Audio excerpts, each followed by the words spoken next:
Hey there, my YouTube fam bam. So, good morning, good afternoon, and good evening. Wherever you are, kahit nasan man kayo ngayon. So, what is cooking in my kitchen? Ang lulutuin natin ngayon, kung nakikita nyo, we got some pieces of pork, tsaka chicken. May chicken dyan. So, pork. So, hiniwa-hiwa ko na sila. So, mga pork, nasa ilalim yung chicken kasi. Una ko kasing hinati yung tinadtad yung chicken. Ayan, chicken. So, meron tayong chicken thigh pieces, di ba? Tapos, meron tayong, ayan, chicken.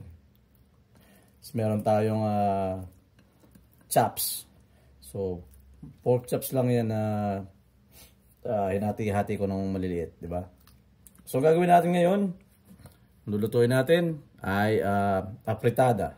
Okay? Gagawa tayo ng version ko ng apritada. Alright? So, unang gagawin natin, imamarinate muna natin to sa konting toyo at saka konting lemon at saka paminta. Okay? So, that's the first thing. And bay leaf also. Okay, so natin lalagay ang ating black pepper.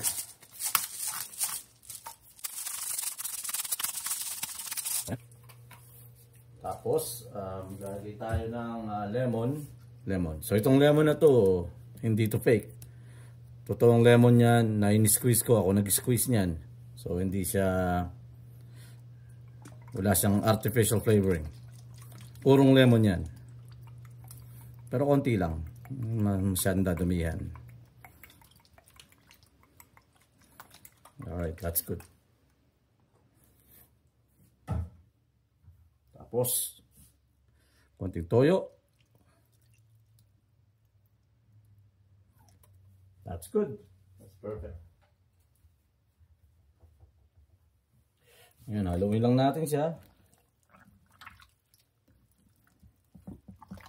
So, meron tayong time na mag-marinate. So, tamang-tama yan. Mag-marinate siya ng mga 1 hour.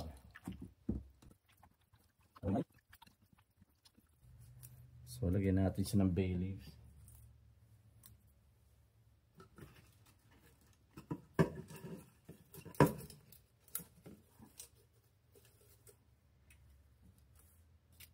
Okay na yan. Alright, so mahigit 1 oras na nating nakamarinate to. Mga hour and 15 minutes na nakamarinate to. So, pwede na tayong mag-umpisa magluto.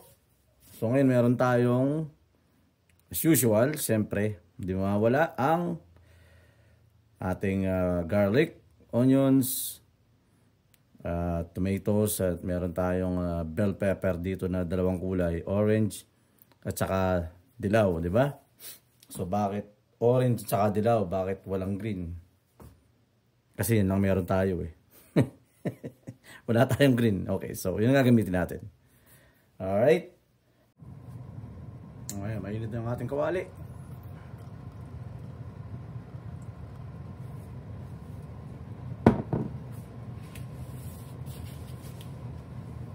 Alright, so as usual, bawang,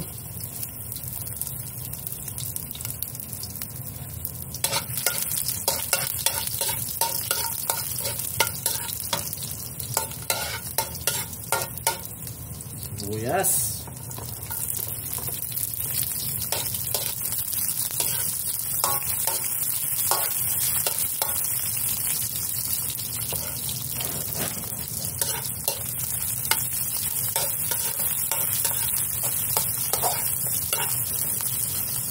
hinaan lang natin yung apoy para hindi masunog.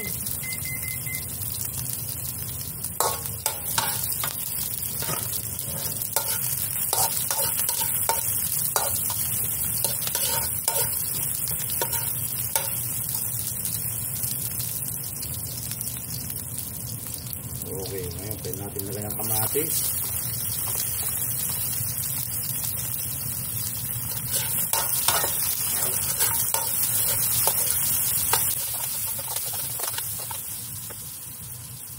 Medyo na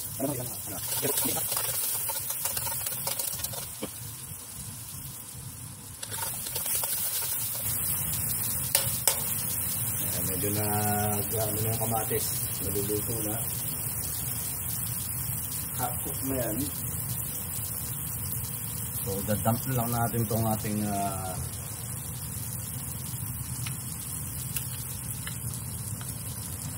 karne.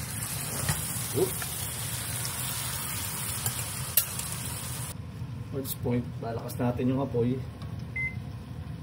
para medyo mag-brown lang yung ano. Hindi naman natin papabrown ng gusto, konti lang. Para maano lang.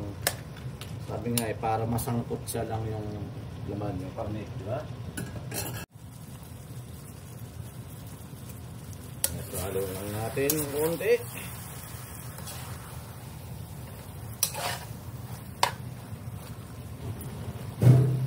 Maganda siguro kung tatakpan natin, no?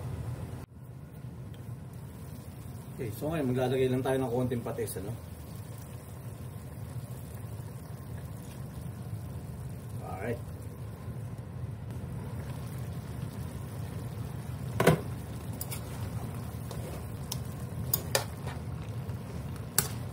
Hinaan natin yung apoy. Hinaan natin ng medium lang. Okay. Lagyan natin ng tomato paste.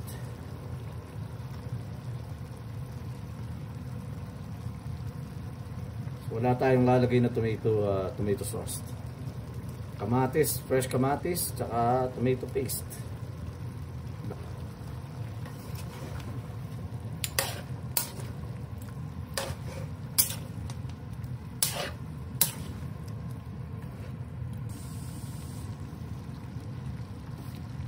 Konting tubig.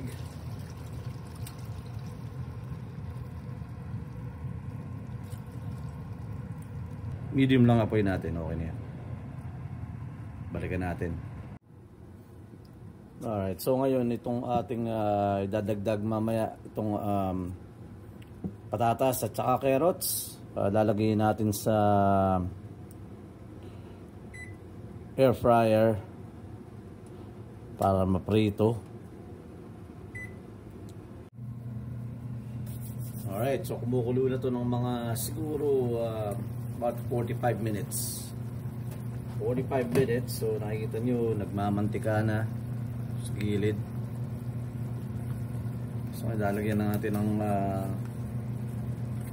konting flavoring, diba? Lagyan natin ng caldo de pollo,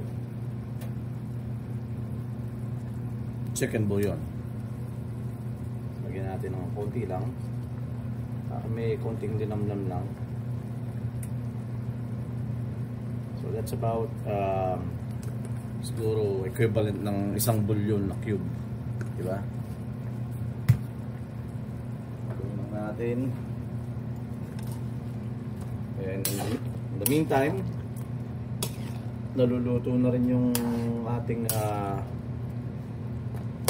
patatas at carrots sa air fryer.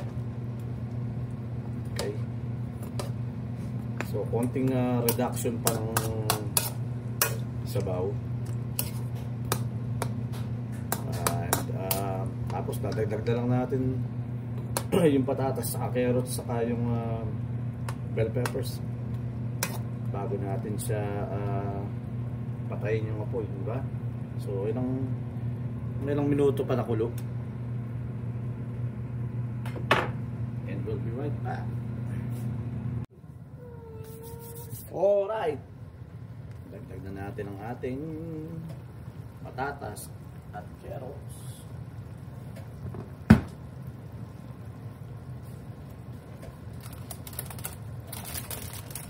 So galing sa air fryer, lalagay lang natin ito dyan.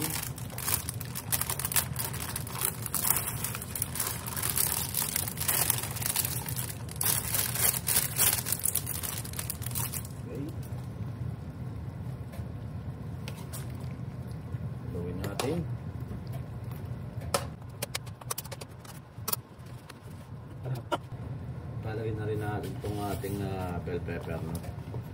Sa ibabaw para magkaroon ng aroma.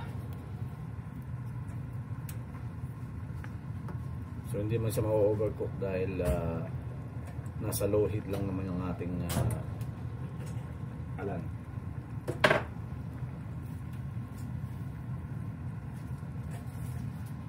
Panulit na natin and we wait. Alright, so siguro about an hour 15 minutes luto na to. Lambot na rin yan sigurado dahil slow cook lang naman ang ginawa natin dyan. So luto na yan, papatayan natin and yeah, ayun, titikman na lang natin. Alright, the best part of the whole thing, diba? Tikman natin. So meron tayo ditong piraso ng mga pork chops. To pork chop din to. Meron tayong piraso ng manok. May patatas, may carrots, at may konting sabaw ng apritada, di ba? So umpisahan natin sa piraso ng pork chop. Tingnan natin malambot. Ayos.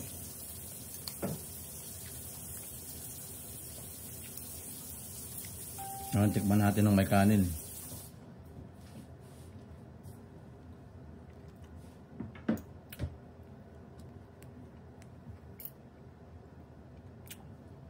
Good. Perfect. Itong manok naman.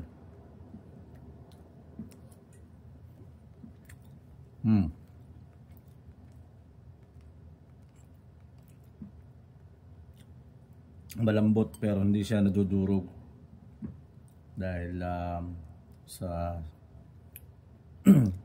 bagal lang pagluluto natin. Hindi natin nilakasan yung apoy. Itong patatas, ayos. Carrot, ayos din. Okay.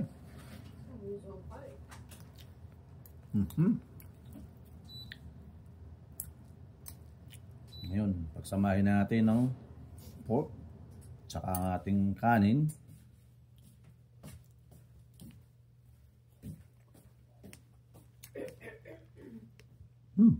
Mainit.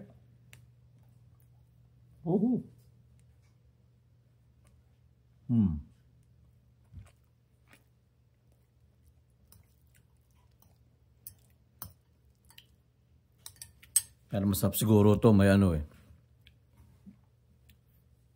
konting chili oil. Konti lang. Tikman natin, may chili oil, di ba?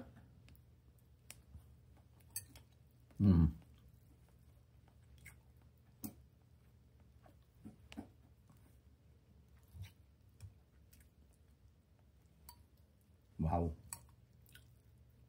Lalong sumarap.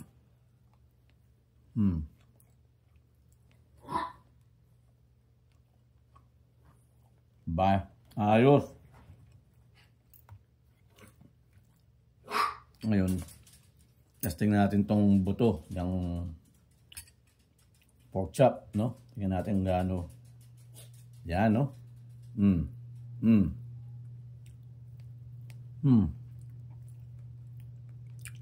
Ayos. Perfecto. That is our version of apritada with chicken and pork chops, okay? Till next time. Be safe.